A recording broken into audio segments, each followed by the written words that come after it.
Hello guys, welcome sa aking YouTube channel. Ayan, magpapalit tayo ng ng chinseat sa aking personal na service. Ang ginamit ko nga pala na chinseat dito ay Maruti chinseat. Ayan, yan yung pinaka niya guys, pinaka disc niya sa likod. Yan guys, 50T Maruti. Ayan, nag-ano rin pala ako niyan. Yung dating bolt niya pinalitan ko ng stainless bolt kasi yung dati kinakalawang yun tsaka sa katagalan bubilog yung pinaka niya, pinaka kwadrado niya. Ayan, nagpait ako ng stainless. Yan, hindi talaga yan nabibilog guys. Tapos binalik ko rin pala yung pinaka niya, yung pinaka guard niya sa kadena para safety. Sakaling matanggalan ka man ng kadena, hindi siya iipit dun sa pinaka swing arm.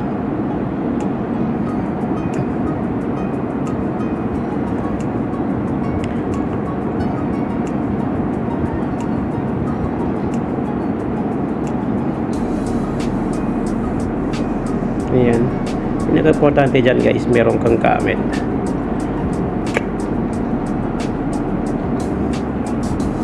Ginamitan ko siya dyan ng socket kasi hindi siya pwede sa yung mga open lang.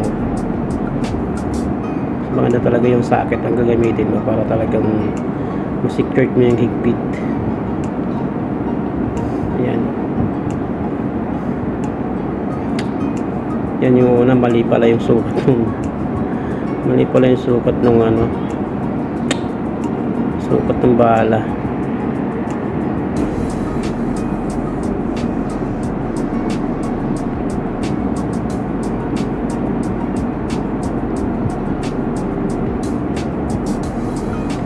Maganda rin guys kung marunong kayong company ng mga maliliit lang na bagay, mga minor lang sa mga service nyo para makakabawas kayo ng gastos. Kasi kung iba pa nyo yan, pa-service nyo yan, medyo may kamahalan din ang singin yan.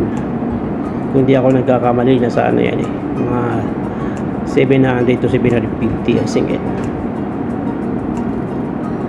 Kaya at least yan, wala kang gastos. Importante lang dyan guys, meron kang gamit. Katulad nyan sa akin, pinaka number 1 na gamit kailangan dyan.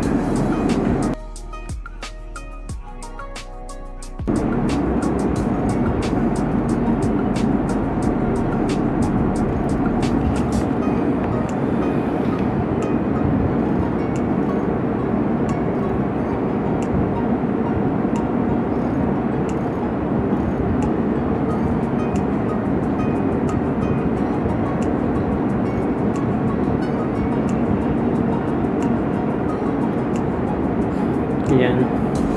Tapos yan yung sprocket nya. Ang sukat yan guys is 14T. 14, bali ang seat nyan guys 1450T. Yan yung nya, standard nya na sukat.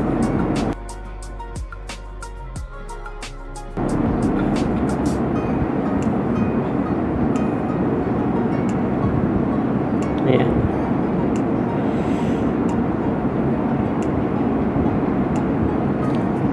So nga pala guys, pagka ganyan yung motor mo, yung ganyang klaseng motor mo, pinaka-importante talaga is meron kang paddock stand.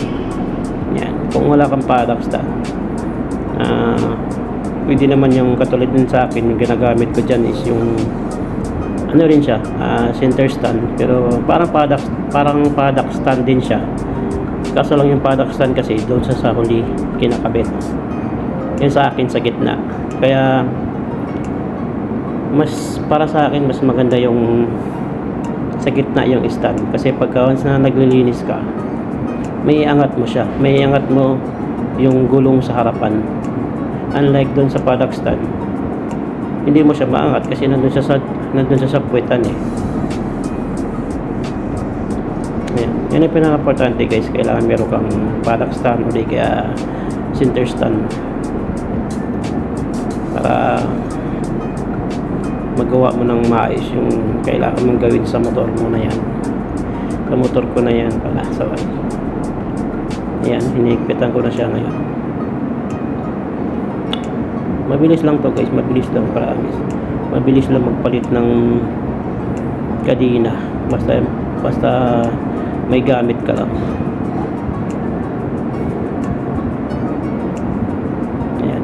Yan, meron siyang ano, kailangan kasi dyan may play. Hindi siya yung tipong pag nilagay mo talagang steady. Kumbaga yan, may play siya. May play yung sprocket. Ayan, tapos na. Diba? Madali lang. Ayan, thank you for watching. Hanggang sa sunod guys. Rose.